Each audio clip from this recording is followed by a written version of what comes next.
নমস্কার বন্ধুরা, আজ আমি আপনাদের সাথে পুরোনো দিনের বনে দিয়ে আনা একটা ডবকা রেসিপি শেয়ার করতে যাচ্ছি।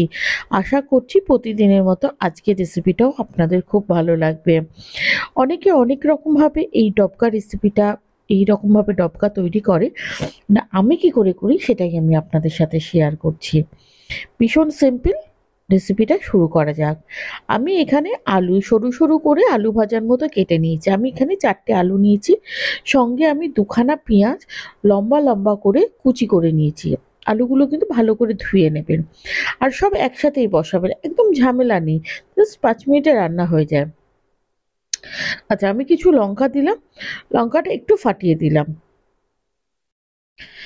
আর এই সঙ্গে মানে এই লঙ্কা দেওয়ার পরে দিয়ে দিলাম জল। কিছুটা জল দিয়ে চিংড়ি মাছ যেগুলো আমার ধোয়া ছিল, কেটে ধুয়ে রেখেছিলাম, সেই চিংড়ি মাছগুলো দিয়ে দিলাম। ঝোল কিন্তু খুব বেশি এটাতে করতে মানে হয় না, অল্প ঝোলেই অথচ সুন্দর হয়। এগুলো খুব ভালো করে এবার নাড়াচাড়া করে দিলাম। দেখলেন একদম সিম্পল, আর এত কম তেল না, মানে খেলে কোনো কষ্ট হয় না। আচ্ছা, এবারে এর মধ্যে দিয়ে দিলাম একটু নুন আর একটু হলুদ। খুব বেশি হলুদ দেওয়ার প্রয়োজন হয় না এটাতে। আর দিয়ে দিলাম বেশ খানিকটা সর্ষের তেল, মানে 1 চামচ মতো সর্ষের তেল আমি এখানে দিয়ে দিলাম প্রথমে এটা রান্নাটা বসাতে। দিয়ে এবারে এটা আমি বসিয়ে দিলাম আমার ইন্ডাকশানে। বসিয়ে দিয়ে একটু নাড়াচাড়া করে এটাকে আমি অন করে দেবো ইন্ডাকশানটা এখনো অন করিনি। এবার একটু নাড়াচাড়া করে অন করে দেবো। দিয়ে এটা ঠিক 5 থেকে 6 মিনিট ফুটলেই আলুটা সেদ্ধ হয়ে যাবে, আর চিংড়ি মাছটা সেদ্ধ হয়ে যাবে। হয়ে গেলেই রেডি হয়ে যায়। 5 মিনিট পরে দেখুন আমার সবগুলো সেদ্ধ হয়ে গেছে। ও হ্যাঁ, আরেকটা কথা, যদি আপনারা চান এর মধ্যে একটু টমেটো কেটেও দিতে পারেন। এই যে আলু সেদ্ধ হয়ে গেছে, সব সেদ্ধ হয়ে গেছে, আর আমি এই ঝোলটাই রাখবো। এর থেকে ঝোল আমি কমাবো না, কারণ ঝোলটা ভীষণ সুপার টেস্টি হয় ঝোলটা খেতে। এবারে আমি কিছুক্ষণ নাড়াচাড়া করে একটুখানি লঙ্কার গুঁড়ো দিয়ে দিলাম, কারণ আজকাল কাঁচা লঙ্কাতে ঝাল নেই, তাই একটু লঙ্কার গুঁড়ো দিয়ে দিলাম। আর যারা ঝাল কম খায় তারা এটা স্কিপ করে যেতে পারেন। এবার আমি বেশ খানিকটা ধনেপাতা দিয়ে দিলাম।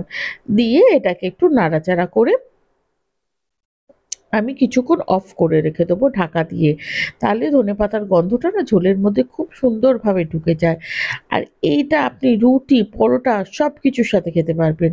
আর ঝোলটা যদি আপনারা শুধুও খান না, ভীষণ টেস্টি হয়। এই যে কিছুক্ষণ নাড়াচাড়ার পরে আমি এটাকে অফ করে দিয়েছি। অফ করে দিয়ে বেশ খানিকক্ষণ আমি বন্ধ করে রেখে দেবো। তার আগে একটু আপনাদের দেখিয়ে দিচ্ছি, দেখুন এই রকম ঠিক ঝোল হবে। আর আলু-টালু সবই সেদ্ধ হয়ে গেছে। একদম super tasty, super fast recipe. এবার যখন এটা বন্ধ করে দিলাম, তখন এর মধ্যে আরও 1/2 চামচ মতো আমি তেল দিয়ে দিলাম। সর্ষের তেল কিন্তু, অন্য কোনো তেল না। দিয়ে আমি আরও কিছুক্ষণ আমি রেখে দেবো। এই যে লাস্টে সর্ষের তেলটা দিলে না, এই সর্ষের তেলের ঝাঁঝটা মানে অপূর্ব টেস্ট হয় এটা খেতে।